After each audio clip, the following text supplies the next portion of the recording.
নজর রাখবো পরবর্তী সংবাদে।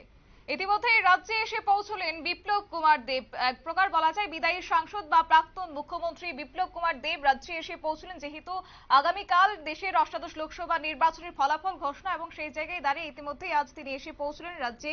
আগরতলা বিমান বন্দরে অবতরণ করে তিনি সাংবাদিকদের মুখোমুখি হয়ে এক্সিট পোল সহ রাজনৈতিক বিষয় নিয়ে আজ তিনি মুখ খুলেছেন সাংবাদিকদের সামনে। গোটা বিষয় তিনি তুলে ধরেছেন। কি বলছেন তিনি, শুনুন। में और बहुत सारे स्टेट्स में क्या लगता है, और एग्जिट पोल भी आउट हो चुका है, आपका क्या कहना है इस बार? देखिए, ये देश में मोदी का विकल्प कुछ नहीं है और जनता ये जानती है, और मोदी देश के जरूरत है, मोदी देश का जरूरत है, हमारे जरूरत नहीं है। और बाकी सब उड़ीसा का जो मैंने उड़ीसा में पार्टी ने दायित्व दिया था, काम किया। उड़ीसा में बीजेपी का सरकार भी स्टेट गवर्नमेंट में बनेगा और हाईएस्ट सीट बीजेपी का वहाँ से आने वाले हैं।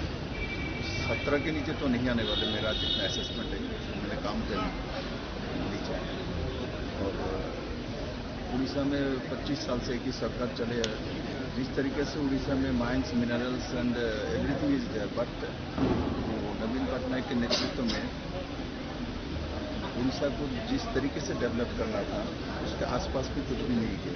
तो इसलिए उड़ीसा की जनता, मैं जहाँ तक देखा हूँ, तो लोगों के अंदर बहुत नाराजगी थी।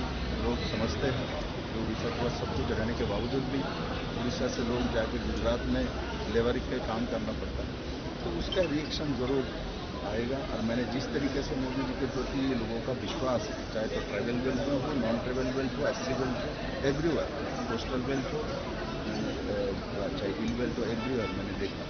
तो स्वाभाविक तौर पर उड़ीसा में मैं आशा करता हूँ भारतीय जनता पार्टी का एक और संकल्प सरकार है। त्रिपुरा ফলাফল নিয়ে আপনারা শুনলেন বিপ্লব কুমার দেবের বক্তব্য। যেহেতু তিনি এবার পশ্চিম আসন থেকে লড়াই করেছেন এবং পশ্চিম আসনের প্রার্থী, শাসক জোটের সমর্থনের প্রার্থী বিপ্লব কুমার দেব, তিনি আজ রাজ্যে এসে পৌঁছেছেন। আগরতলা বিমান বন্দরে তিনি এসেই সাংবাদিকদের মুখোমুখি হয়ে এক্সিট পোল সহ রাজনৈতিক বিষয়ে তিনি প্রত্যেকটা বিষয় ব্যক্ত করলেন, এবং পাশাপাশি বলা যায় জয়ের ব্যাপারেও তিনি এক প্রকার আশাবাদী। আজ গোটা বিষয় তিনি আজ সাংবাদিকদের সামনে তুলে ধরেছেন।